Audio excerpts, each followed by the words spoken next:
저는 가톨릭대학교 건축학과의 교수로 있는 조은희입니다. 인사드리겠습니다.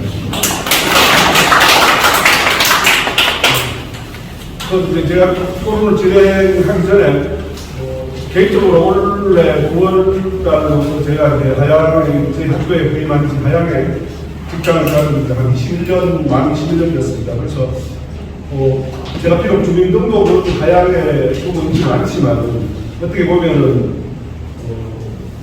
제가 이렇게 잠을 자지 않는 깨어있는 동안에 일과 시간의 절반 이상은 아마 이 하양에 있는 것 같습니다.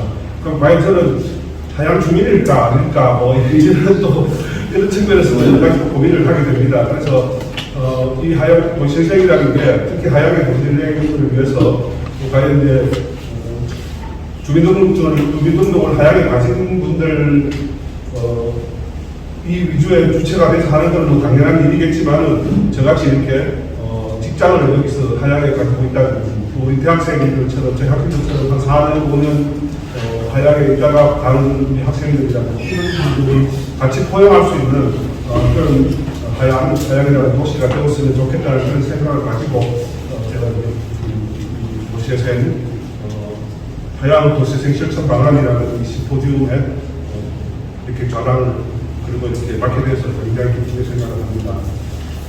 오늘 두 분이 이렇게 여러 가지 앞서서 스피치를 조금 해주셨습니다. 첫 번째 경산시의 주무관이신 이영현 주무관님께서 하양의 도시재생의 어떤 현황과 그리고 앞으로 어떻게 해야 될지 뭐 구체적으로 말씀은 뒷부분에 대해서는 말씀을 안 해주셨지만 그래도 해야 되지 않을까 저는 개인적으로 그렇게 생각을 하고 있는데 아직까지 경산시에서는 어쨌든 뭐 이렇게 제도적으로 또 어떤 결정된 건 없다고 말씀을 해주셨습니다.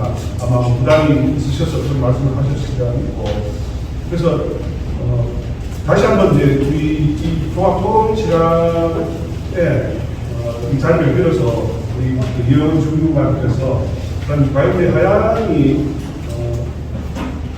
경상시에서 보는 하양 어떤 도시 발전, 특히 도시가에 계시니까 도시의 발전 방향과 함께 이 하양이 과연 도시재생이 필요한가, 필요하지 않을까 이런 걸 포함해서 조금 구체적으로 하양에 대해서 도시재생에 대해서 조금만 간략하게 좀 이런 설명을 좀 해주셨으면 하는 생각이 들었습니다. 아까 발표했던 이유입니다. 아까는 어떻게 보면 이제 공식적인 발표 자리에서 시에 아직까지 결정되지 않는 어떤 그런 사업이나 아니면 발전 방향이나 어떤 그런 국가 공모 사업을 한다는 것에 대해서 이렇게 말씀을 드리는 게 좀 부담스럽습니다. 아직까지 확정이 된 게 아니기 때문에 그래서 이제 토론 자리이기 때문에 조금 이제 내려놓고 말씀을 드리면은 일단은 경산시에서 현재 아까 말씀드렸던 두 지역에 선정됐던 역하고 소산항지 관련해가지고 전국에서 이제 잘 안 되고 있는 물론 전국적으로 재생 사업이 성공했다 실패됐다라고 보기에는 아직 시기상조인 것은 맞습니다. 하지만 이런 전체 각각 사업들은 조금 안 된 전체적으로 조금 활성화되지 못한 부분이 있지만 세부 사업 하나하나를 들여다봤을 때는 잘 된 부분이 분명히 있습니다. 그러니까 예를 들면 경주든 경주의 재생 사업이 다 잘 된다는 건 아니지만 그 세부 사업 꼭지 하나하나를 따져봤을 때는 지역에 필요한 사업이고 주민들이 원하던 사업이고 수익도 발굴할 수 있는 모델이 있고 이런 경우가 경북권 특히 또 수도권 전라도 지역 이런 공동체 문화가 좀 저희 경상도 지역보다 좀 빨랐다. 그리고 스산이 동설이 이렇게 전략 계획에는 지역이 한돼 있지만 제가 판단하기에는 제가 그동안 한 29년간 이 하양 계획을 다니면서 세 가지 정도로 이렇게 한번 다시 계획을 좀 수립해서 추진해보면 어떨까 싶어요. 그래서 먼저 하양의 그 역사 문화 자산을 활용한 어떤 그 재생사업 아니면 부처연계 사업을 보면 일단 그 무항농장하고 그리고 우리 100년 역사를 자랑하는 묘목 이게 이제 우리 근현대 산업 그리고 이런 걸 시초했잖아요. 특히 이제 무항농장은 사실은 초기 실발을 한 10년 정도 앞서는 그런 다양한 어떤 그 자산을 활용하는 어떤 그 재생 사업. 두 번째는 하양 지역의 특성이 뭐냐면 여기 대학이 4개가 있지 않습니까? 대구조직대학교, 경인대학교, 그리고 부산대, 그리고 또 여기 대구대학까지 같이 묶여 있습니다. 그래서 그 대학생들이 발산할 수 있는 어떤 그 청춘, 창의성 이런 것들을 발산할 수 있는 그런 것들을 중심으로 하는 그런 어떤 그 도시 재생 사업 이런 것들이 좀 필요할 것 같고요.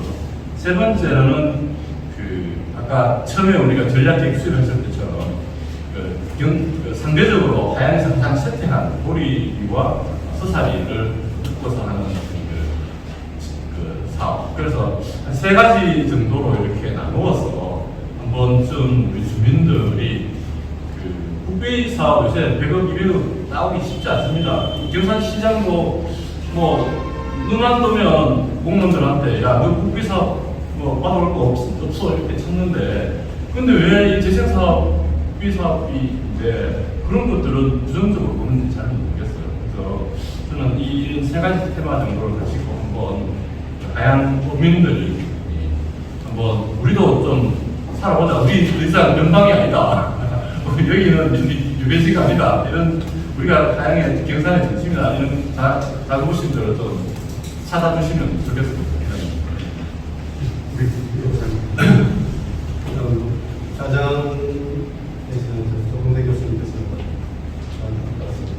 다양하게 내 도시재생을 해야 되는가 하는 고민들을 좀 해주셨는데 일단 그 전에 제가 이제 준비위원장으로 도시재생 시프점을 준비하면서 조금대 교수님은 오늘 자장으로 모신 이유가 있습니다. 하양이 도시재생 사업을 하게 될지 못하게 될지 또 늦게 하게 될지 빠르게 하게 될지 모르겠지만 하양에서 만약에 언젠가 우리 도시재생을 하게 된다면 그 주축이 우리 경산시청도 아니고 또 도시재생지원센터도 되겠지만 하양의 현장에 제일 가깝게 있는 배가대가 주체적으로 나서가지고 지역 주민들과 뭔가 사업을 하는 일들을 좀 꾸며보는 그런 역할을 좀 해줬으면 좋겠다 싶어가지고 제가 일부러 조은래 교수님 자장으로 초청하였습니다. 그리고 대구에 경산에 대학이 많다고 하고 있지만은 그 대학들 중에서 학과 교육 프로그램으로 도시재생 사업을 적극적으로 수업에 반영해서 진행하고 있는 학교가 대가대가 그렇어요. 연남대학교도 하나 아무 데나 안 합니다. 그래서 직접 학생들하고 도시재생 사업에 대한 구체적인 이론 연구도 하고 사업 계획도 보고 하는 것을 하고 있기 때문에 우리 하양이 어떻게 보면 앞으로 도시재생 사업에 좀 실무적인 사업이 되려면은 조은래 교수님 워낙 그동안 사업 손익을 배우에 도시재생 사업을 많이 해오셨기 때문에 세계적인 책임자가 돼서 또는 두 가지 앞에서 그렇게 됐습니다. 그리고 왜 도시재생 사업을 하양에서 해야 되느냐? 처음에 제가 잠깐 말씀드렸지만 제가 2017년도에 경산시 도시재생지원센터가 최초로 설립된 때 제가 처음으로 센터장을 2년간 제가 재임을 했었는데 사실 제가 센터장으로 있으면서 경산역 사업을 하고 또 서산역 사업을 했습니다. 그리고 이제 계속 하게 된다면 세 번째로 하양에 사실 사업을 할 계획을 가지고 있었습니다. 그래서 2019년쯤이나 2020년 초에 하양 주민들을 대상으로 사업 설명회를 한번 해야 되겠다. 그래서 준비를 나가야겠다 이렇게 생각을 하고 있었는데 이제 임기가 끝나고 이제 지경센터에서 위탁센터로 바뀌는 바람에 제가 멈추게 되었습니다. 그래서 제 꿈을 이루지 못했어요. 그런 찰나에 또 이제 우리가 원래 도시재생 심포지엄이 마지막입니다. 7월. 내년에는 이제 더 이상 도시재생 심포지엄 진행이 안 되기 때문에 이러다가 저는 앞으로 기회를 못 얻겠다 싶어가지고 우리가 이번 7회에서는 하양에서 하다가 제가 적극 꾸겼습니다. 꾸겨가지고 이제 하양에서 도시재생 심포지엄을 하게 되었고 사실 하양은 경산 시내보다 도시재생 사업하기에 사실 여건적으로 더 어렵습니다. 도시재생 사업을 한다고 그러면 다른 사업을 해야 될 게 있냐? 대도시도 아니고 대구처럼 재개발 재건축 하는 사업지가 아닙니다. 재개발 재건축이야 뭔가 수요가 있어야 그걸 하는데 사실 하양 같은 지역은 재개발 재건축 하자는 사람은 없습니다. 왜? 그냥 신규 개발 사업 할 때는 땅이 천진데 누가 그 재개발 재건축 하겠습니까? 그럼 노후된 주거지는 어떡합니까? 도시는 어떡합니까? 그 다음부터 도시재개가 어렵거든요.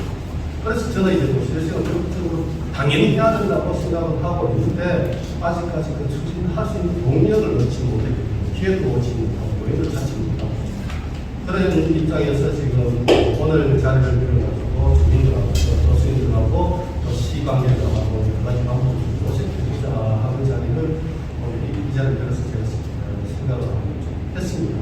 그래서 제가 갖고 돌아보니까 사실 시에서도 내년에 하겠다고 내년에 하겠다고 대답 못하는 건 분명히 압니다.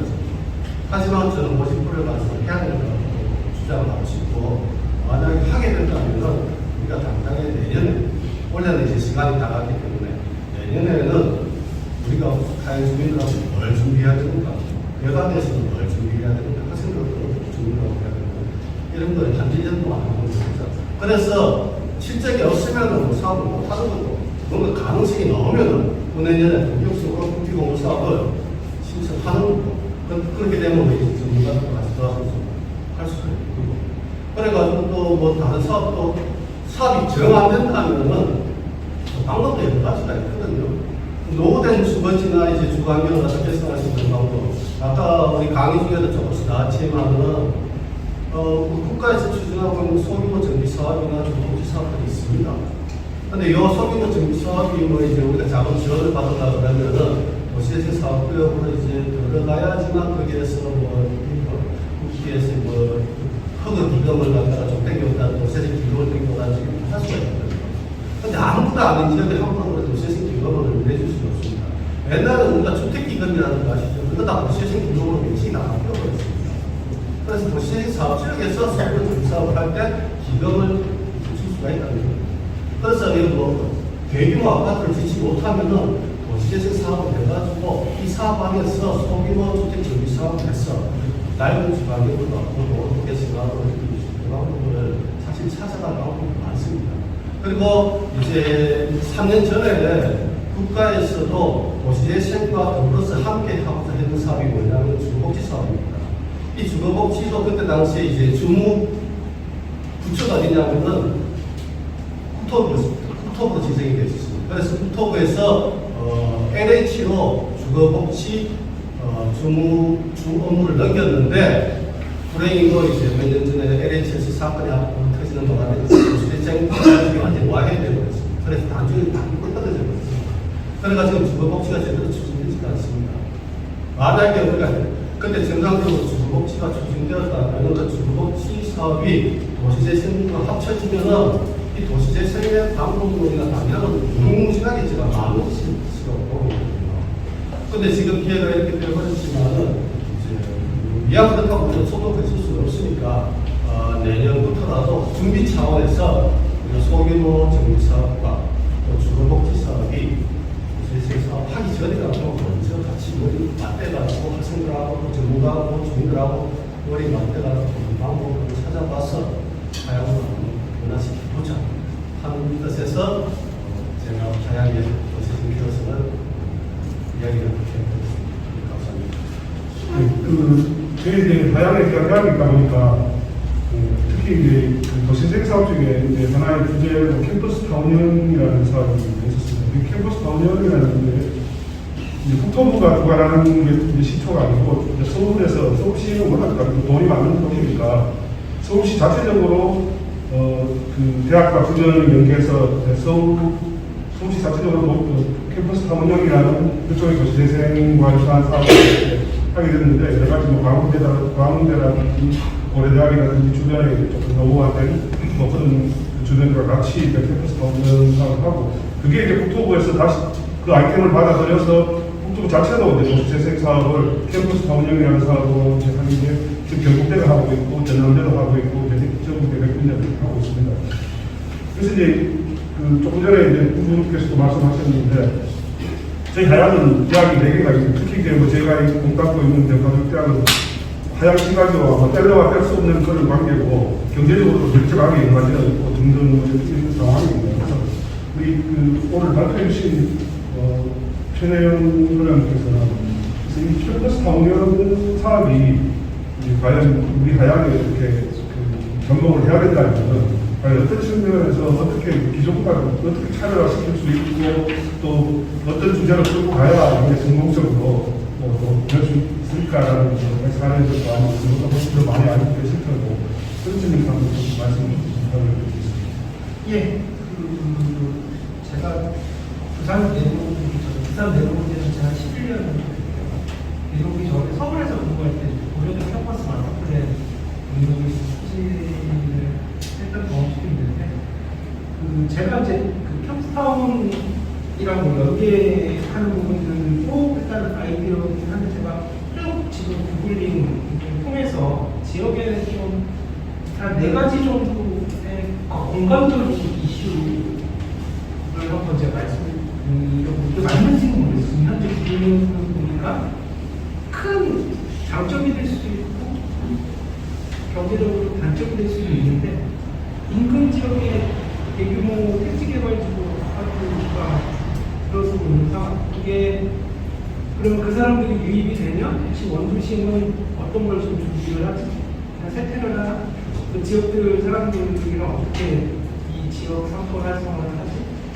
경제적으로 위에 크게 들어가는데 그런 대규모 어떻게 보면 큰 산업 기능과 주거적인 변화가 이루어지는 이 원도심은 어떻게 준비를 하지? 대학도 마찬가지인 것 같아요. 왔다가 가는데 같이 하고 고려되는 변화 뭐 생계가 좀 다르긴 하지만 숙박촌이 쭉 있고 그러니까 그 대학생들이 살 수 있는 주거지가 있고 주거지를 지원하는 사업들은 이런 식으로 하면서 뭔가 집계획이 지금 막 들어오고 있는 장점이 있는데 그거를 대비해서 좀 마을이 준비를 하라는 얘기한 말이에요. 그런 이슈들을 마을에서 어떻게 준비를 지금 하고 있어요. 이런 것도 큰 하나의 화두로서 그래서 비교해서 더 우리가 더 세대해야 되나 아니면 준비해서 이것들을 새로 아마 새로운 타겟층의 입주민들이 들어올 거란 말이에요. 그네들이 이 마을이랑 어떻게 융합해서 좀 같이 하서 이런 좀 개발 이슈를 크게 보면 공간적인 아이템으로는 하나도 있을 것 같고 또 하나가 궁금한 것은 뭐 대구시에 공무관 르네상스 일부 컨설팅을 참여했거든요. 어마무시하게 어쨌든 내리고 지금 금호관 마스크를 수령했단 말이에요. 여기는 금호관이 있어요. 경산시 차원에서 강재생이라는 게 울산 태화강 재생 같이 굉장히 큰 이슈입니다. 동력들은. 근데 대구시에서 현재 변화가 일어났어요. 우리가 이쪽에 금호관을 어떻게 준비를 하죠? 그러니까 금호관가 보니까 마을을 찍고 어떻게 단전분수라고 하는 조사천이 그걸 어떻게 붙이는 활용 요소를 하지? 금호관 준비 천재생하는 게 굉장히 이슈가 많이 되거든요. 그것도 한번 재생적으로 그러니까 주위 지역 주민이 할 수 있는 것들도 있고 아마 시에서 물리적으로 하는 것도 있지만 어쨌든 천년의 뭔가 공간을 변화하면서 마을의 동력을 좀 일으킬 수 있는 자원이 될 수도 있겠다. 세 번째는 어찌됐든 역사입니다. 하얀경. 여기 예전에는 묶고 이렇게 뿌려지고 하는 건데 지금은 단절로서 세태국 경산대도 마찬가지로 했지만 어찌됐든 이용을 많이 하고 늦게 하면 우리가 갖고 있는 요소예요. 그러니까 금호강이라는 것도 단절, 역사 때문에 단절돼. 그럼 이것들을 어떻게 좀 정비를 하나씩 지역 주민들이 할 수 있을까? 역 공간에 대한 좀 변화, 예전에 뭐 어쨌든 역사 다 흐름이라고 제가 중심지였다가 단절이어서 주변 재색되는 다 스토리 비슷하거든요. 그걸 어떻게 지역에서 효율적으로 좀 우리 정비에 대한 준비를 어떻게 할까? 그리고 마지막 부분은 이게 어찌됐든 지금 갖고 있는 공공기관, 그러니까 시립도서관이 있더라고요. 그거 엄청난 자산, 시립도서관, 그러니까 아까 평생학교, 교육, 대학, 도서관 이런 것들 좀 그리고 아래쪽에 어르신 복지센터까지 같이 밴딩으로 있기 때문에 이것들을 어떻게 지역의 학습과 교육으로 좀 연계시키는 프로그램을 좀 한번 해도 좋겠다. 자원이 있습니다. 그리고 뭐 좀 특이한 거는 향림 식물원 뭐 이런 게 있는데 그게 어쨌든 지역의 가로수를 뭐 식물원과 연결했던 사업들 평화들도 있기 때문에 그런 우리 지역 안에서의 공공 프로그램들을 운영하고 있는 공간을 또 활용해서 좀 마중물을 좀 하면 좀 빠르게 좀 할 수 있지 않을까. 네 가지 아마 공간적 이슈를 가지고 하고 캠퍼스 타운은 솔직히 그 대학 가를 형성하고 대학 사람들이 좀 잘 수 있는 공간 이런 환경들을 만들어내는 게 좀 먼 미래이긴 하긴 합니다. 결국 오픈 캠퍼스 일부 해가지고 하는 이 흐름 프로세스는 있긴 한데 그게 지금 이 마을에 딱 적극식에서 맞을 수 있는지는 모르겠어요. 오히려 제가 아까 말씀드린 네 가지 공간 이슈를 가지고 지역에서는 뭐부터 준비를 하지? 그런 것들 좀 시작을 하면 좋지 않을까? 그렇게 한번 좀 제안해서. 제가 이제 캠퍼스 타운을 조금 말씀을 좀 드린 게 이제 그 미국의 그 오레곤주에 조그마한 주도기를 한데 조그마한 포틀랜드라는 도시가 있습니다. 거기가 이제 포틀랜드 주립대학 포틀랜드 스테이트 유니버시티가 거기 있는데 거기 이제 포틀랜드 시의 고가에 이렇게 문구가 되어 있는데 Let the knowledge of the city라고 거기는 지식이 도시를 위해서 봉사하게 하라는 그런 목표가 거기 도시에 탁 쓰여 있는 도시 있고요. 그래서 이제 그 포틀랜드 대학이 모든 학교에서 나는 모든 지식의 어떤 여러 가지 결과물들이 우리가 이 대학이 가지고 위치하고 있는 포트랜드 시를 위해서 뭔가 도움이 되게 하라는 굉장히 실용적인 그런 여러 가지 주제를 가지고 이제 학문하고 연구하고 이렇게 해서 만약에 이 미국 가톨릭 대학이 이 하향에서 무엇을 위해서 봉사할 수 있을까 이런 측면에서 이제 조금 신경 좀 고민을 좀 해봐야 되는 측면에서 제가 한번 말씀을 드렸고요. 제가 한 20년 정도 있으면서 하향 지금처럼 또 굉장히 급변하는 공간적으로 급변하는 그런 이제 구조들을 조금 몇 년 전부터 가지고 있는데 방금 말씀하셨다시피 하향 택지주구가 한 5천 세대 정도 이쪽에 신시가지입니다. 신주구 단지가 들어오게 되고 경산 지식산업지구에 어떤 산업이 큰 게 들어오고 그 다음에 대중교통으로 하향 도시철 대구 도시철도로 하향역까지 이렇게 들어오게 되는데 그 세 가지가 지금까지 하향이 어떻게도 이루어지 못했던 전체적인 공간 컨트롤을 아마 굉장히 크게 변화시킬 것이라고 저는 생각을 합니다. 그래서 어떻게 보면은 신주가지가 돼서 신주구의 중심이 예전에는 아파트가 강건 금광 건너에 있던 롯데 낙천대라든지 이런 중심에서 아마 많은 주민들이 이쪽으로 옮겨 탈 수도 있다라는 생각이 듭니다.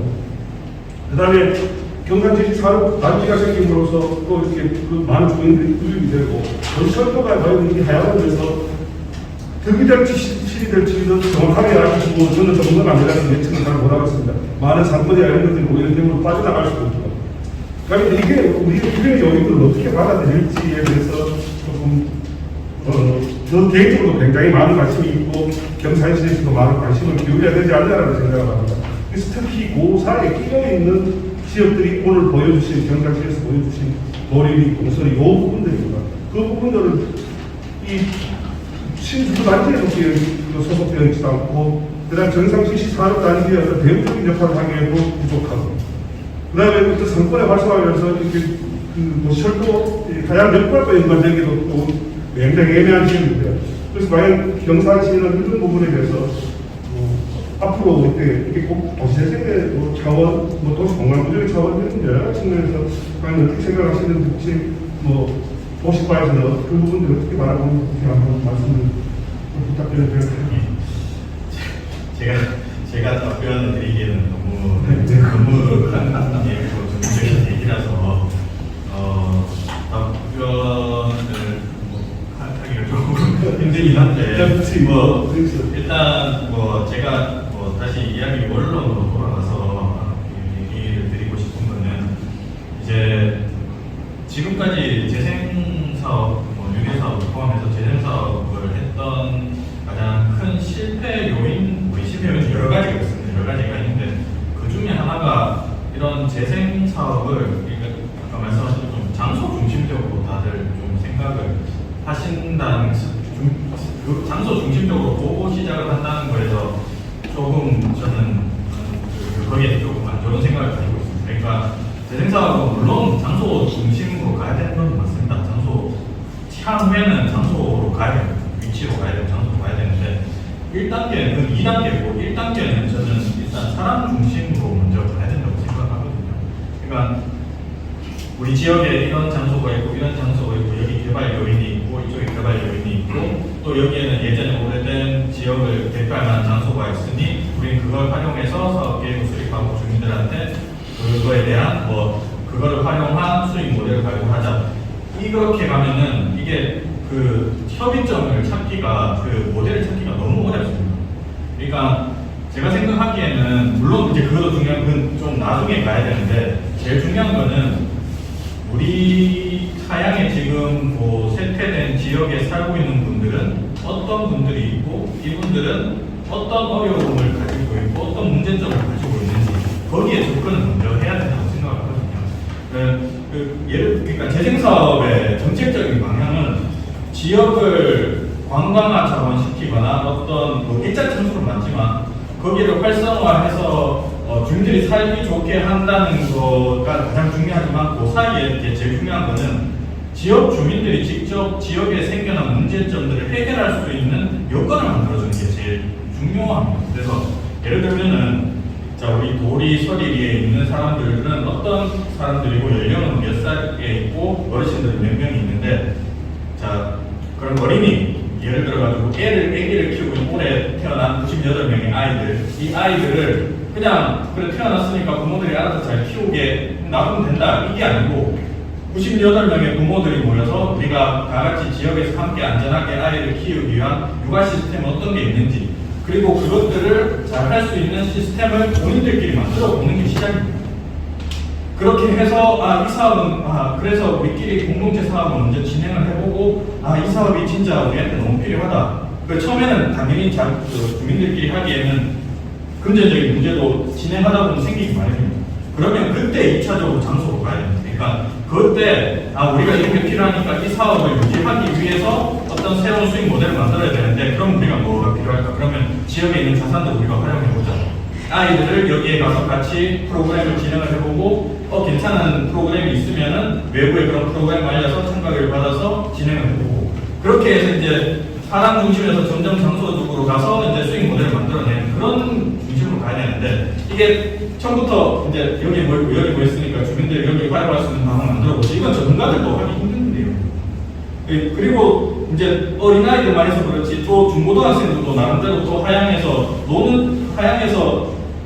그러니까 중고등학교 있는 친구들이 많지만 하양에서 안 놀고 대부분 제가 알기로는 지하철 타고 대구 나와가지고 노는 걸로 알고 있거든요. 문화생활도 그렇게 하는 걸로 알고 있고 그럼 그 친구들끼리 우리가 하양에서 놀기에 너무 심심하니 대구에 나가지 말고 하양에서 놀 수 있는 방법을 한번 찾아보자 라는 걸 어른들이 조금 도와줘가지고 그 친구들끼리 프로그램을 만들고 대학생들도 똑같습니다. 대학생들도 물론 이제 대학생들은 앞으로 창업이나 앞으로 나가야 될 숙제들이 너무 많은 거는 알고 있고 할 일이 너무 많은 건 알고 있지만 그 친구들도 그냥 그 학교나 보조금을 통해 가지고 만들어낸 시스템에서 너희 이거 해봤으면 좋겠어가 아니고 어떤 이 친구들이 자유롭게 하양에서 놀 때 그 노는 것들을 좀 이런 프로세스화 해가지고 다른 친구들도 좀 초대하고 우리가 하양에서 이렇게 재밌게 되고 나가지 않더라도 굳이 하양에서 재밌게 놀 수 있는 방법들을 여러 개 찾다 보면 그중에 사업할 수 있는 것들을 찾고 또 그러니까 이런 식으로 사람들이 우리가 하양에 살고 있는 사람들끼리 문제점을 찾고 그 문제점들을 하양 주민들끼리 직접 해결해보고 그게 이제 수익 모델이 찾으면 재생사업에 들어가면 그게 딱 붙거든요. 그러니까 너무 장소 중심적으로 지하철 2호선 들어옵니다. 여기에 지식산업지구 생깁니다. 여기에 우리가 특성할 수 있는 뭐가 있습니다. 이거 좀 연계할 수 있는 방안 찾아봅시다. 이거는 당장 주민들한테 덜컥 얘기하기에는 조금 무리가 있지 않나 저는 개인적으로 그렇게 생각합니다. 제가 지금 드린 말씀은 그걸 당장 인계자는 소에 대한 박탈감을 어떻게 해소할 것이냐. 제가 현재 달서구의 축전동을 총괄코디를 하고 있는데 거기가 굉장히 예민한 지역이거든요. 근데 축전대거리는 굉장한 산업지역이고 서대구 역사가 생기면서 완용로 같은 경우는 굉장히 번화가 되고 거기에 끼어있는 80년대 초반에 택지 개발로 이제 지역 만들어진 동네이긴 한데 그게 굉장히 변화가 없었어요. 변화가 없었는데 그 주민들하고 제가 지금 올해가 이제 마지막 사업 3년째 이제 마지막 해인데 늘 주민분들하고 이야기를 가끔씩 해보면 어떤 생각들을 기자에 깔고 계시냐면 주변 축전 애들이 복싱 부상복합이 굉장히 20씩 올라가는 그거에 대한 경제적인 박탈을 받고 계속 한 30년 넘게 정체된 그거에 대해서 그래서 그 주민들 상당 부분들은 그 개발자들이 와서 개발하지 않을까 가능성이 없어서 당연하지 않습니까? 그래서 그런 거에 대한 굉장히 박탈을 하면서 누가 내일 우리 집을 돈을 조금이라도 더 주면 하고 나가겠다라는 게 굉장히 많이 가지고 있습니다. 그래서 그런 부분들에 대한 부분들을 어떻게 끌고 도시재생 사업으로 연관해서 승화시킬 것인가라는 그런 식으로 보는 것이 우리가 이 사업과 연관시키자라는 것을 저는 여기서 봐야죠. 물론 그런 비슷한 새로운 신시각이 생기고 여러 가지 또 되는데 또 끼어있는 부분들 그 부분들을 과연 어떤 생각을 가지고 있을까? 단지 거기 사는 게 불편하실까? 아니면 다른 생각을 가지고 계실까? 이런 부분들에 대해서 분명히 아까 중간에서 여러 가지 측면에서 접근을 해서 가지고 있는 속내들을 여러 가지 조금 조직화해서 이렇게 한번 들어보는 시간들을 충분하고 오랜 시간들을 가지고 된다는 것을 공감을 받는 거죠. 그래서 그런 측면에서 여러분 혹시 플로아에서도 말씀하실 분이 있으시면 하시고 아니면 또 오늘 여기 같이 토론하시는 분들도 중에서도 그런 부분에 대해서 한번 이게 어떻게 끌고 가야 될지 지금 당장 가면 되는 건 아니시지 않습니까? 예, 플로아에서도 지금 그런 부분에 대해서 여러 가지 전체적으로 괜찮습니다. 도시재생에서 아무런 어떤 아젠다든 괜찮습니다. 말씀을 혹시 이렇게 시간도 이제 한 10분 정도 남았는데 혹시 하실 말씀이 있으시면 해주셨으면 합니다. 20분 정도 남았습니다.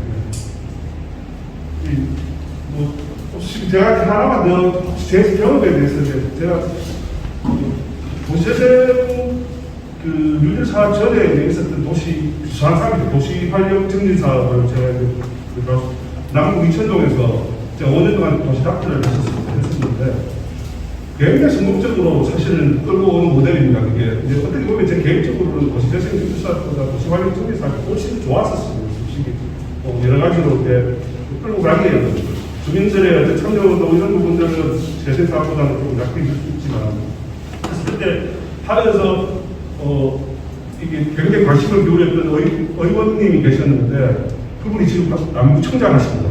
조재훈 남구청장님이 되시고 그 다음에 또 거기에 주민협의체의 초대 총무를 하신 분이 구의원 2선을 하시고 그렇게 됐습니다. 그래서 굉장히 열성적으로 해서 그 밀군부대 옆에 있었던 그 개발되지 못한 그런 부분들을 이렇게 굉장히 성공적으로 끌고 온 모델이 있었습니다. 그래서 지금은 좀 상황이 다르고 그 다음에 또 한 군데가 대구시 중문제 양념시장 잘 아시지 않습니까? 양념 골목이 있는데 그 부분들을 제가 화성하기를 수립하고 거기 근처에 건축자산진흥계획 수립하고 이렇게 하면서 대구시에서 양념시만큼 돈을 많이 번 단위를 이렇게 거리에 양념시만큼 돈을 많이 쏟아부은 곳이 사실 잘 드물 정도입니다. 어떻게 보면 한 몇 배가 4, 5천 이상을 벌었는데 양육시가 전혀 변화되지 않았어요. 그게 과연 뭘까라는 고민들을 이제 했는데 그러면 다양하게 대해서는 가만히 놔둬도 될 부분이 분명히 있을 것이고 스스로 주민들이 민간에서 자생적으로 예를 들어서 사업성이 있고 그것 때문에 주민들 스스로 이렇게 일어나는 부분들이 있을 거고 그렇게 하지 못하는 부분들이 분명히 있을 겁니다. 그래서 저는 그 부분들에 대해서 제 여기 앉아 계시는 분들보다 지금 이렇게 오늘 오신 다양한 주민들 분들이 계시다면 훨씬 더 잘 아실 거라고 저는 개인적으로 생각을 하거든요. 그런 부분들이 뭔지를 한번 다시 편하게 이야기하는 자리가 되었으면 하는데 혹시 플로아에서 좀 말씀 좀 해주시면 좋겠습니다. 네. 예, 저는 다큐멘터리 사진하는 견석기라고 합니다. 제가 좀 궁금한 것은 하향업에 국한되지 않고 국가 전체적인 현 정부의 전체적인 면이 좀 궁금한데 두 번 발표하실 때 과거 정부, 특히 문재인 정부에서 도시 재생 사업을 집중적으로 추진해왔다까지 얘기하시고 현 정부는 어떻게 하고 있다는 말씀은 거의 없으셨는데 이호현 주무관님께서 전 정부의 정책은 특히 예산이 많이 축소되어 있고 비축되어 있다라고 하셔서 현재의 도시재생 사업의 미래는 그다지 희망적이지 않구나라고 느껴졌습니다. 그리고 재생 사업의 바뀐 제도를 보았는데 혁신지구 연계 및 활용 그리고 활성화 계획 수립 없이 공모로 진행된다는 것이 바뀐 내용인 것 같습니다. 맞습니까? 그 이제 활성 계획을 수립해도 되는 지역이 있고 안 해도 되는 지역이 있습니다. 제 생각은 혁신지구를 연계시킨다, 활용한다는 것은 자칫하면 투기 지역을 조성할 수 있는 큰 위험이 있다고 생각합니다. 물론 다른 면도 있겠지만 그리고 계획 수립 없이 공모로만 진행된다. 또 하는 것은 비전문가가 공모만 신청해서 사업을 따온다라는 굳이 제가 더 설명 안 해도 충분히 내용을 잘 아실 것 같습니다. 이 내용에 대해서 전문가님들께서는 바뀐 정책 그리고 현재의 국가 정책에 대해서 어떻게 생각하시는지 궁금합니다. 예, 지금 일단 그 문재인 정부는 지역 공동체 중심의 책에서 나온 자생적 활동을 발해서 사업을 추진했다고 하면 윤석열 정부는 일단은 그 전문기관, 연구기관 뭐 이런 약간 혁신, 산업, 민간 사업 이런 것들을 촉진을 하면서 재생 사업을 좀 연계하는 그러니까 그 도시재생 뉴딜 사업은 LH, 공기업, 공동체 이런 공공 영역과 민간 공동체 영역들을 끌어가는 사업을 이제 주로 막 지원하고 했는데 본 정부는 이제 공동체 프로그램 사업도 마중물 사업도 지원을 못하게 하고 여러 가지 좀 기조가 좀 바뀌었어요. 지역 공동체를 만들고 지원하는 소프트웨어 사업 프로그램은 최소 축소시키고 사업 추진이 빨리 가능할 수 있는 물리적 하드웨어 사업 중심으로 지원을 하고 그렇게 조금 그리고 민간 사업이랑 또 아까 혁신지구라던가 역세권 도시융합지구라던가 개발이 복합 개발이 될 수 있는 민간 그러니까 부동산적으로나 사회적으로 딱 개발이 될 것들을 빨리빨리 개발할 수 있게 완화해주고 뭐 약간 그런 좀 정부의 차이는 있는 것 같아요. 제가 이제 여러 가지 공모 사업을 이렇게 진행을 해본 입장으로 했었어요. 제가 잠깐 말씀을 드렸는데 아직까지 정부가 바뀌고 난 뒤에 가이드라인이나 제도가 크게 바뀌었다는 건 제가 알기로는 없는 것 같습니다. 문재인 정부 당시에 그렇게 구체적으로 유일 사업에서 구체적으로 바뀌었는데 박근혜 정부에서는 연간 도시적 사업비가 2,500억 정도 이상밖에 안 됐는데 유일 사업이 되듯이 연간 사업비가 5조 정도 늘어났거든요. 어마어마하게 늘어난 것 같지만 그 늘어나는 게 도시재생 사업이 늘어난 게 아니고 도시재생 사업 플러스 도시정비 사업을 합쳐버려가지고 5조 원이 되었습니다. 그렇게 도시재생 안에 재건축 재개발은 정비 사업이 다 들어가 있는 거죠. 그렇게 된 상태에서 지금 정부로 넘어왔거든요. 그래서 이제 윤석열 정부에서는 국토부에서 도시재생 사업단이라는 게 있었는데 그 도시재생 사업단이 명칭 변경이 일어났습니다. 지금 도시재생 준비사업단으로 바뀌어버려요. 도시재생 사업단이 아니고. 그래서 예전에 문재인 정부 때는 이제 뭐 프로그램 사업이나 지역 역량 강화 사업이나 이렇게 중점을 도시재생 사업에 중점이 있어 컸다면은 지금 윤석열 사업 정부 들어와서는 도시재생 사업 안에서 정비 사업에 좀 더 중점이 들어가 있다는 거죠. 즉 정비 사업이 없던 데서 들어온 게 아니고 큰 요리 안에 들어가 있는 게 이제 좀 더 확대되고 있다는 겁니다. 그 안에서 재건축 재개발에 들어가고 혁신지구 사업에 들어가고 다양한 사업들이 진짜 돈 크게 들어가는 사업들이 이제 눈으로 드러나는 거죠. 그런데 일부 시민들은 또 그걸 보고 위기의식을 느낍니다. 우리 도시재생 사업이 사라지는 거 아니야? 이런 위기의식을 느끼는데 그렇지는 않은 것 같습니다. 지금 봐도.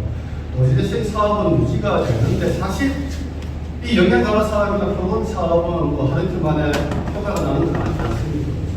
그래서 지금 보니까 정비 사업이나 핵심적 사업들의 큰 사업들이 중점적으로 되고 있는 것 같고, 여러 때일수록 이제 지자체나 현장 지자체 센터나 이제 기관들이 같이 놓칠 수 있는 게 그거거든요. 이제 분위기 바뀌었다. 영양사업, 가가사업 안 해도 된다. 프로그램사업 안 해도 된다. 주민은 그냥 따라오거나 하면 된다. 이런 생각을 할까봐 저는 그게 걱정이에요. 근데 그건 옛날 그대로 가야 됩니다. 주민들 주도사업하고 주민들 영양가가사업을 가야 돼요. 그 안에서 이제 다양한 방법론이 좀 더 확대될 거라고 보고 있습니다. 예전에는 방법론이 조금 더 축소되었다면 지금은 또 다양한 방법론이 확대되고, 아까 또 걱정하시는 공모 사업이 돼서 하는 게 아니야. 공모 사업으로 완전히 또 가는 게 아니고, 활성화계획 수립은 실제로 사업 유형별로 수립을 하되, 이게 사업 방향이 사업 유형이 다양하다 보니까 활성화계획 수립해야 되는 사업이 따로 있고, 공모 사업을 해야 되는 것도 따로 왔고, 이런 형편이지. 이게 다 없어지면 이게 만들어졌다. 이런 경우는 아니기 때문에 지금 현재로서는 전문가들도 답이 없는 것 같아요. 아직까지 윤석열정부에서는 도시재생에 대한 도시재생 돌성비 사업단이 정확한 가이드라인을 밑으로 내려주지 않고 있기 때문에, 그래 아마 내년쯤 되면 그러한 정사진이 좀 나오지 않을까 저희들은 이제 그렇게 예측을 하고 있습니다.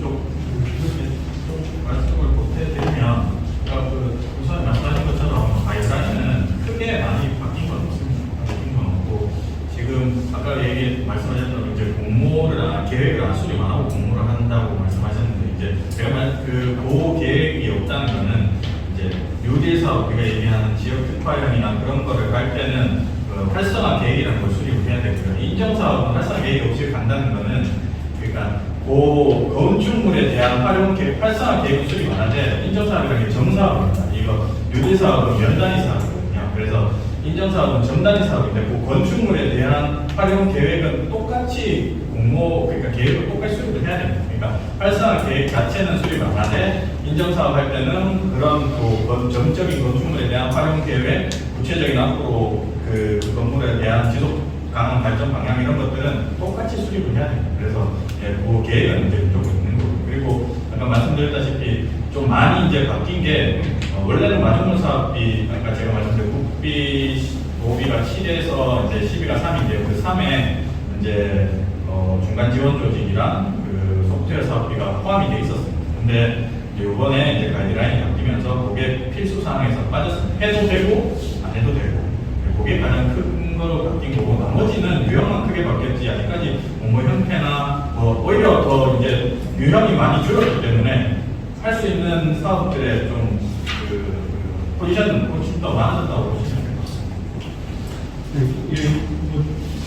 이 정부의 이제 도시재생 사업의 계획적인 시각입니다. 시각도 방금 이제 우리 대표 소장님이 말씀하셨듯이 좀 소프트웨어적인 게 어떻게 보면 중앙정부가 주관하는 소프트웨어적인 게 조금 뒤로 국의 중심이 오히려 물리적인 것으로 좀 전환이 되고, 소프트웨어는 결국 지방자치단체가 전담을 해라는 그런 방향으로 가는 것 같아요. 그래서 그게 결국 앞서 전도연상이 오세훈 시장이 새롭게 서울역 도시재생 사업을 이렇게 가이드라인과 이렇게 반영해 봤습니다. 그래서 그걸 윤석열 정부가 그 기조로 가는 것 같아요. 그래서 지금처럼 이렇게 우리가 조금 느낌상으로 여기까지 문재인 정부 들어서 도시재생이라 하면 몸에 이렇게 고쳐 쓰고 그냥 보존하고 이런 게 굉장히 사람들의 인식, 이미지가 그렇게 되어 있었는데, 지금 이 정부 들어서 이제 서울시장이 당선이 되고 서울시가 어떤 방향으로 하냐면 재생 안에 어떻게 보면 큰 개발도 들어와 있다라는 것들을 굉장히 강력하게 어필을 했었습니다. 오세훈 시장이. 그래서 유형도 서울시에서 좀 단순화하면서 개발 방점을 찍는 그런 방향으로 이제 대세사를 가고 있고, 윤석열 정부도 같은 기조로 가지 않을까라는 계획적인 생각이 있고, 그래서 굉장히 많은 시간과 노력을 들인데도 적은 돈임에도 불구하고 굉장히 많은 시간과 노력을 들이는 소프트웨어 사업은 사실 이렇게 효과가 잘 안 나거든요. 그럼 결국은 시간과 정부에서 성과를 내야 되는데, 이게 그 소프트웨어 사업들 우리 같이 계신 분들 다 해봐서 알겠지만 돈 1억 쓰기가 굉장히 힘들잖아요. 1억 써도 7년 동안 1억 쓰려면은 얼마나 많은 시간을 써야 되는데, 근데 성과는 별로 안 나오고, 그런데 결국은 좀 더 성과가 나오고 하는 그런 방향과 주민들이 훨씬 더 바라는 방향이 물리적 사업이 정부 방점이 개인적으로 지킨 것 같아요. 근데 이제 그 서도가 별로 안 나는 소도시에서 지방자치단체한테 어떻게 보면은 넘겨주는 그런 도시재생 사업의 기조로 이렇게 가는 것 같습니다. 그래서 그런 측면에서 어떻게 보면은 영양 강화라든지 도시재생 이런 것들은 물리적 사업과는 조금은 별개로 고민을 조금 하셔야 되는 그런 부분들이 이제 개인적으로 느껴지는 게 지금 정부에서 이렇게 새로운 제도를 발표하는 것들이 다 그런데 좀 포커싱이 조금 맞춰져 있다라는 생각이 들었습니다. 그래서 아까 플로아에서 말씀하신 이 정부가 이제 도시재생 사업의 미래라는 도시재생 사업은 이런만 조금씩 변화될 뿐이지 도시가 있는 한 계속 가야 되는 거예요. 그래서 어느 정부에서 어떻게 기조를 어떻게 바꾸냐에 따라서 돈이 조금 줄어들고 늘어나고 약간의 방향이 조금 변화될 뿐이지 도시재생 사업은 계속적으로 저는 간다고 이렇게 미래는 간다고 보고 그래서 뭐 아까 투기도 말씀하셨는데 그런 같은 뭐 이렇게 움츠려 들 수는 없고 그래서 어쨌든 이 정부의 기조는 여러분이 말씀하셨듯이 좀 그런 방향이 되지 않을까라는 그런 말씀을 드립니다. 혹시 다른 뭐 말씀하시는 또 질문이나 코멘트나 이런 분들이 계시면 또 한번 말씀 주시죠. 네. 발제 토론 말씀 잘 들었습니다. 근데 제가 이렇게 보니까 도시재생, 농촌 지역도 도시재생이 그런데 하여튼 지역재생, 도시재생 두가 관련이 되겠는데요. 저는 이게 이제 다섯 분의 전문가들 말씀하고 계신데 이게 주민, 그러니까 이 지역사회의 주체가 그 마을이든 그 지역사회의 주체가 아마 우리가 예상할 때 주민이잖아요. 그러니까 이 주민이 어쨌든 이게 주체가 되는 모든 이 도시재생 사업뿐만 아니라 모든 사업이나 정책이 그렇게 이제 움직여 가야 이게 지속 가능하고 또 이게 역량이 축적이 돼서 뭐 이렇게 할 텐데 지금은 이제 밝혀하시는 거를 보면 주민 주도라고 이야기하십니다만 어떻게 보면 주체가 아니고 대성하는 그런 느낌이 있어요. 그 주민이 주체가 된다는 거는 주민이 결정하고 책임까지 진다는 얘기입니다. 그런데 우리 한국 사회는 그런 게 제도적으로 지금 보장이 안 되고 있고 그게 비어 있어요. 그래서 어떻게 보면 마을이 작동을 안 하고 있죠. 여기서 이제 도시재생, 지역재생을 공간적으로 이렇게 혁신하고 뭐 새로운 아이디어를 넣어서 이렇게 하려고 하는데 정작 거기에 살고 있는 주민들은 구조적으로 사실은 소외되어 있다. 제가 이야기하는 주민들 안에는 청년들도 들어가 있고 그 지역에 사는 청년들도 들어가 있고 그래서 이 부분이 그러니까 공간에 대한 논의도 필요하지만 관계에 대한 논의도 이제 앞으로 재생 논의에서 굉장히 중요하게 달라져야 되고 문재인 정부 때는 아마 그게 뭐 주민이 참여해서 의견 내는 그런 정도로까지 하는데 저는 그거 그래가지고는 성공하기 어렵다. 그 주민들이 책임까지 지려고 한다면 질 수 있게 그 구조가 있어야. 근데 지금 우리 그 구조가 없는 상태에서 이제 하려고 하는 게 굉장히 어려움이 있고 한데 어쨌든 앞으로 도시재생에서는 그 관점이 좀 적용될 필요가 있겠다 이런 생각이 좀 논의가 필요하고요. 이게 중앙정부가 도시재생에 예산이 없으면 우리 경산시는 앞으로 지역재생, 도시재생 안 할 겁니까? 그런 거 아니잖아요. 그러니까 저는 이게 중앙정부가 돈을 뭐 있든 없든 우리 지역 스스로 필요하다면 그게 돈이 많이 드는 사업부터 먼저 하지 말고 적게 들어도 의미 있는 사업이 아마도 예산 논의 안에서 할 수 있을 거라고 봅니다. 그래서 제가 제 느낌에는 경산시에서 우리가 여기 행정동이 15개의 동읍면이 있지 않습니까? 여기서 이제 한번 뭐 1, 2천만 원 정도로 해가 주민들이 자기들의 그 동네에 뭔가 재생이나 뭔가 구상을 갖고 이렇게 논의할 수 있는 장을 이렇게 마련해주고 이렇게 소통할 수 있는 구조를 먼저 마련하고 중앙정부에서 동의 예산이 있으면 거기에 이제 지역에서 이제 주민들이 사실은 코디네이터를 고용하고 마을의 소통 전문가 활동가들을 고용해서 그 마을의 뭔가 공간적인 혁신은 주민주도를 하면은 굉장히 또 거기에서 저는 더 좋은 아이디어가 나올 거라고 생각합니다. 우리가 미리 뭐 예산에서 이거는 어떻고 이렇게 하는 것보다는 그런 거에 대해서 이제 우리가 한번 또 고민할 시점이 되지 않을까 이런 생각이 듭니다. 의견은 한분 아까 써주셨는데 두 분의 어떤 또뭐 말씀 듣고 그래서 두 분 거를 두 분의 말씀을 전체적으로 답변과 함께 마무리 한마디씩 말을 하면서 이 토론회를 정리를 좀 지었습니다. 저는 뭐 하얀에 살아보이는 주민 박정희입니다. 그 제가 뭐 뚜렷한 근거나 뭐 이런 거 갖고 드리는 말씀은 아닌데 하양 경산이라는 지역이 아마 경북도에서 7곳 가까워서 인구 감소 추세 속에서도 굉장히 발전하는 곳이고 그렇지 않습니까? 그런데 이제 제가 생각할 때는 그 경산의 발전이라는 것은 지금 현재 옛날도 경산 있지요. 그 지역을 중심으로 해서 점차적으로 발전해 나온 것이지 우리 경산 지역 전체가 와촌, 진량, 하양 전체가 골고루 발전했다고는 생각하지 않습니다. 이제 오늘 마침 하양에서 이제 이런 시포즘을 하니까 반갑고 고맙습니다. 그런데 하양은 여태까지 한 3, 40년 전부터 최근까지 뭐 공간적인 변화가 많이 일어났습니다만 선물을 많이 받았죠. 중앙정부나 경산시나 정부위안으로부터.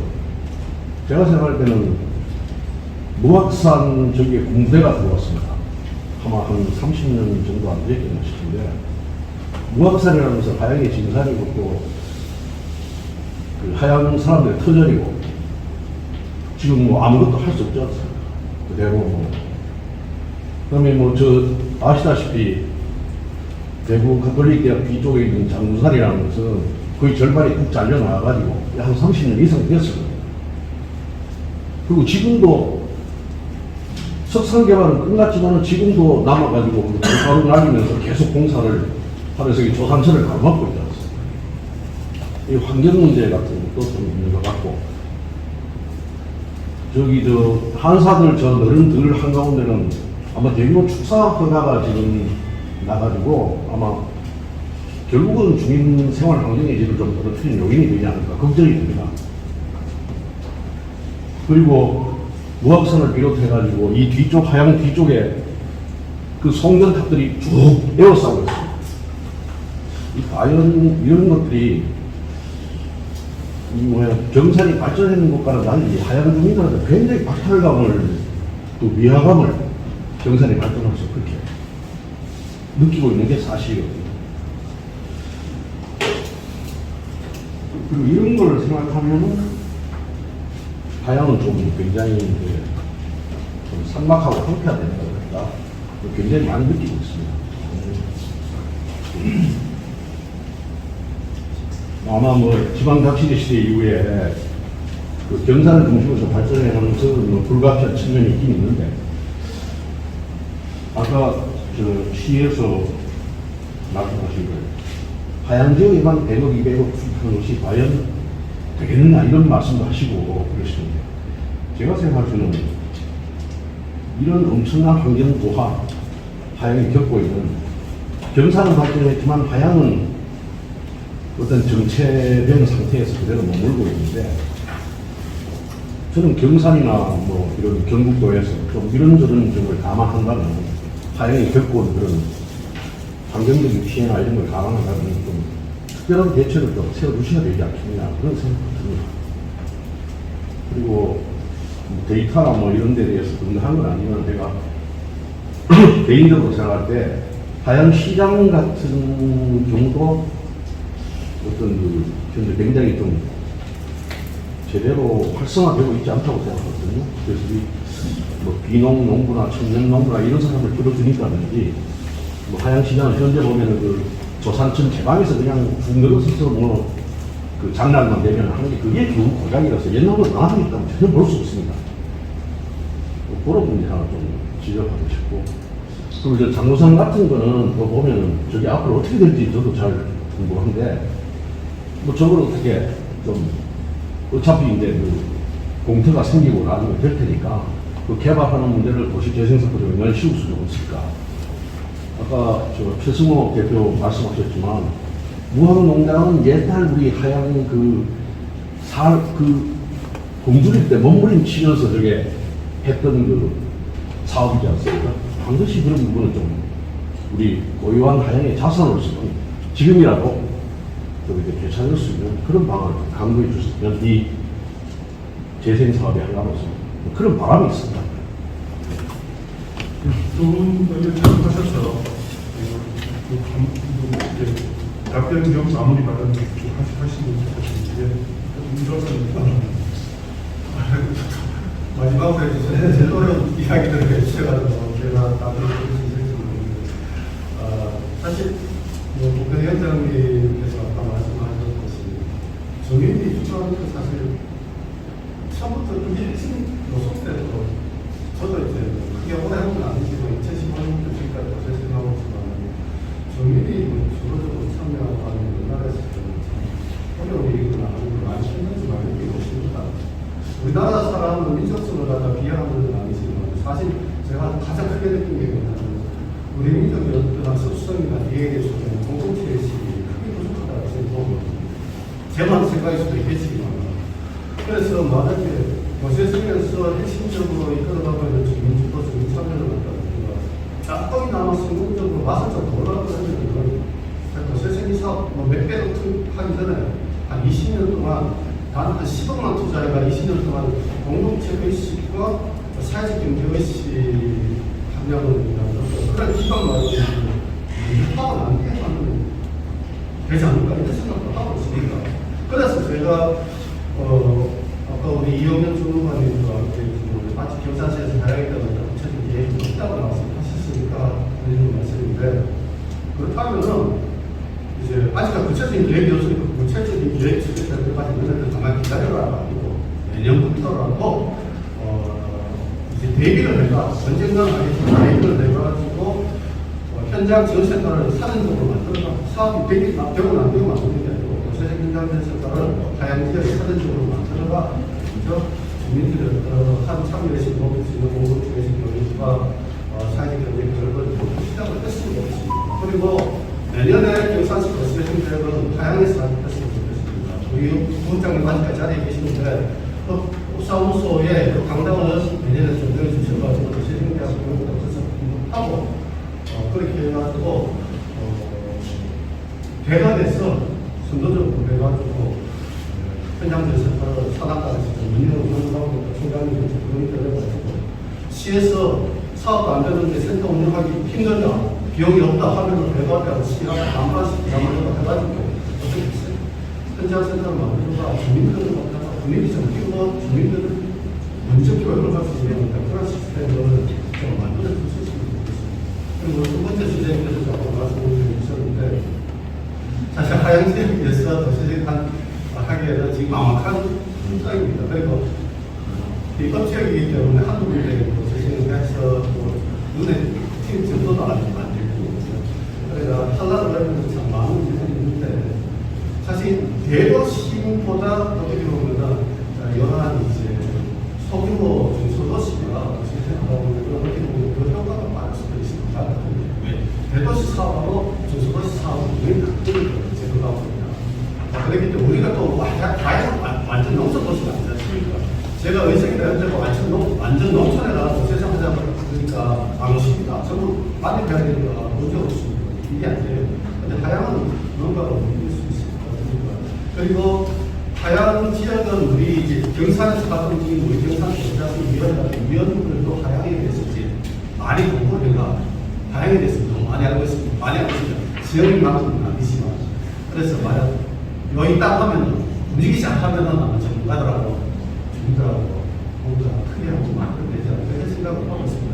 그래서 하게 되면은 주민들이 좀 많이 도와주시면 좀 변화가 있을 것 같습니다. 감사합니다. 뭐 최서 마지막에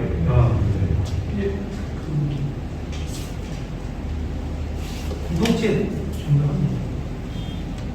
이 재생사업 주무부처 오픈입니다. 오픈은 성격이 있습니다. 공간적으로 공간적으로 주무처 행안부에서 아마 재생사업에서 아마 공동체 자치 이쪽으로 확 갈 겁니다. 이거 어쩔 수 없습니다. 중부부처에 대한 특성이 있고, 그래서 제가 여기 17개 부처에 대한 명예사업을 좀 나열하는 것도, 효과는 아까 얘기했던 대로 지역에서 뭐가 문제인지를 먼저 발굴을 하면 그거에 맞춤형 부서들이 있습니다. 부처가 잘하는 거예요. 시장점에서 국토부가 접근하니까 막 공간 막 정비하고 경기부가 훨씬 더 잘하는 게 있거든요. 그러니까 이 부처의 특성이 국토부에서 주관하는 사업이다 보니까 한계가 분명히 있습니다. 그래서 아까 말씀하신 대로 여러 가지에 대한 사안들을 잘 해결할 수 있는 다양한 사업들이 굉장히 많이 있습니다. 효과적으로. 그래서 저는 첫 번째가 지역에서에 대한 현안 문제점들을 좀 먼저 공유를 하고 그걸 가지고 좀 전문가 컨설팅을 받아서 해당 맞춤형 사업을 좀 접목시키는 부분들이 효과적일 것 같아요.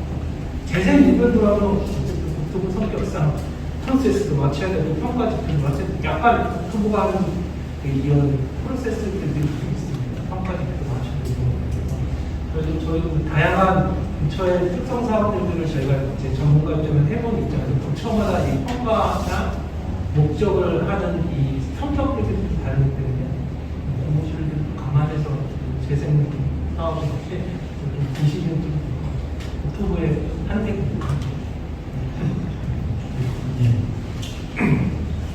아까 제가 말씀드렸던 이제 첫 번째 1단계는 사람들 교육이라고 말씀드렸는데 비슷한 말씀을 해주신 것 같습니다. 이제 장소 중립적은 이제 두 번째 문제고 처음에 이제 재생사업이 아닌 지역 활성화 사업이든 뭐든 간에 주민 활동이 우선이 돼야 돼요. 주민들끼리 모여서 서로 얘기도 하고 관계도 좋아지겠죠. 얘기를 하다 보면 관계도 좋아지고 또 거기에서 나온 또 다양한 의견들 중에 주민들이 해결할 수 있는 문제부터 접근을 해주셔야 돼요. 그냥 처음부터 너무 큰 산을 앞에 등 내려놓으면 이 공동체가 할 수 있는 게 없어지거든요. 그래서 나랑 비슷한 환경에 있는 마을에 있는 주민들끼리 모여서 비슷한 공통적인 문제를 어떻게 하면 우리가 우리 활동을 토대로 해결할 수 있을까부터 재생사업의 시작이죠. 그래서 아까 말씀드렸던 이제 시에서도 그런 장은 물론 만들어드려야 되고 당연히 해야 되는 거기도 하지만 또 주민들이 선제적으로 그런 활동들을 해주시면 시에서 뒤에서 움직이기가 훨씬 더 편해집니다. 왜냐하면 저희는 어쨌든 행정이다 보니까 어떤 예산을 만들고 집행하기 위해서는 근거나 당위성이 필요하거든요. 근데 아무도 주민들 활동이 아무것도 없는 상황에서 저희가 예산 활동을 하면 잘 될 것 같습니다라고 하기보다는 지금 이런 주민들이 이렇게 모여서 이런 활동들을 해서 이런 지역의 문제를 해결하는 이런 효과가 나타나고 있는데 저희가 어떻게 가만히 있겠습니까? 저희가 예산을 만들어서 지원할 수 있는 방법을 한번 찾아보도록 해야 되지 않겠습니까? 라는 어떤 의회도 그렇고 집행부도 그렇고 설득할 수 있는 근거가 있죠. 그래서 주민들이 조금 힘드시겠지만 생업에 다들 이제 생업에 종사하는 힘드시겠지만 또 주민들끼리 모여서 작은 문제라도 해결할 수 있는 활동들을 좀 선제적으로 해주시면 저희 시에서도 최대한 도울 수 있는 방법을 찾도록 그렇게 되겠습니다. 그리고 아까 말씀하신 그런 내용도 이거는 시장님이 답변하셔야 될 것 같은데 제가 답변하기 좀 그렇고 일맥상통하게 일단 그런 큰 문제점들은 이제 아주 장기적으로 해결해야 될 문제점들인 것 같고 일단은 이제 하향의 변화들이 있으려면 하향의 작은 부분부터 좀 변화가 생길 수 있도록 주민들께서 많이 활동을 좀 해주셨으면 좋겠습니다. 이상입니다.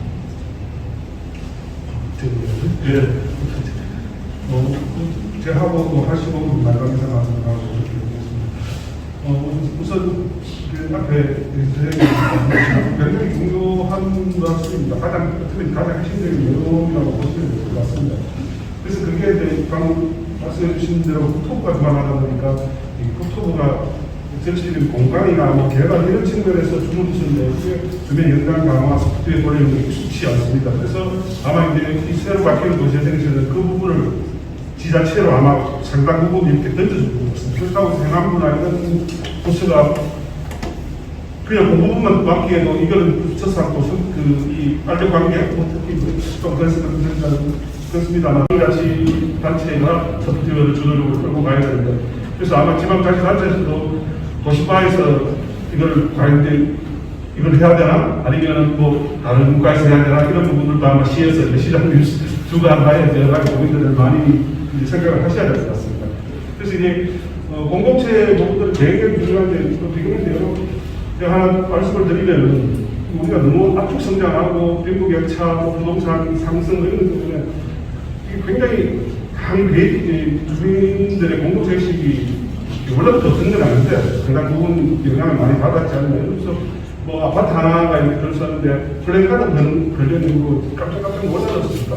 임대주택 결사반대, 뭐 청년주택 결사반대 이런 그 부분들이 뭐 이상한 아주 혐오스러운 분들이 아니었습니까? 똑같은 삶의 주민들인데 그런 분들 들어오지 말라는데 부동산 집값 떨어지냐.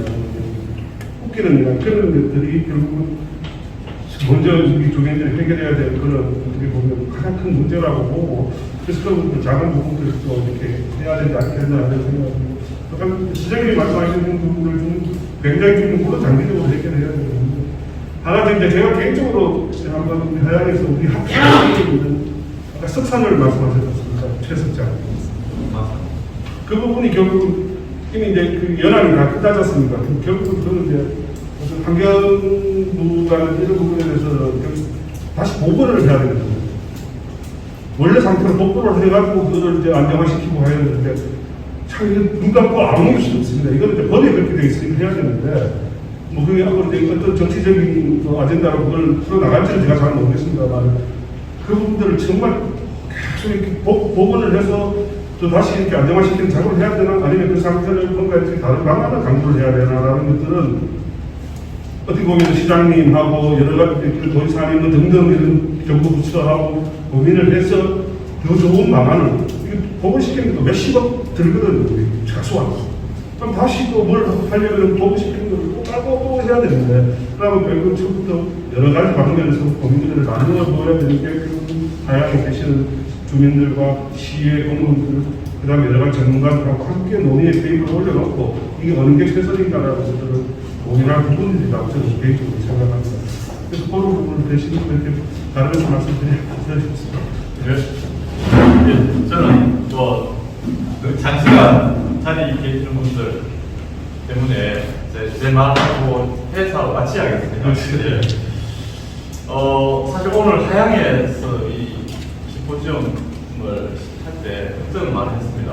하양 주민들도 없이 우리끼리 하는 거 아닐까 싶었는데 아니나 다를까 오늘 하양에 주인들이 나오셨어요. 우리 하양 주민들 그리고 또 다른 주인인 우리 학생들 그리고 또 우리 하양 사무소의 우리 직원들까지 계셔서 저는 하양에 주인들이 다 모여있다고 생각해요.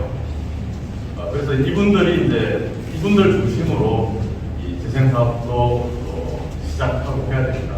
저희들이 최근에 경산에서 했던 그 수상하고 역전 마을이 부정적으로 치는 데가 있어요.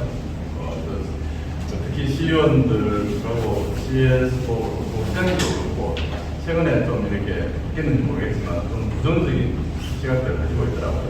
그걸 가만히 생각해 보니까 저희들 이 재생 사업을 우리 경산에 있는 뭐 민간 조직이라고 생각했던 우리들의 착각도 좀 있었어요. 사실은 주민하고 중간 조직하고는 완전히 다르거든요. 근데 사실은 저희들이 민간이니까 시작하면 주민이라고 생각했는데 다르더라고요. 그래서 저는 이 다양한 그런 수상과 역전마의 실패를 거듭하지 않기 위해서 철저하게 주민들이 나서서 뭔가 시작하고 거기에 중간 조직 전문가들을 불러와서 좀 지원해도 하고 마지막에 그 두 팀이 합의되면 행정 당신들이 하시오 이렇게 해주시오 이렇게 해야 성공하지 않을까 싶어요. 그래서 오늘 끝까지 남아주신 우리 다양한 국민들, 주민들과 그리고 우리 대학생 여러분들께 감사드립니다.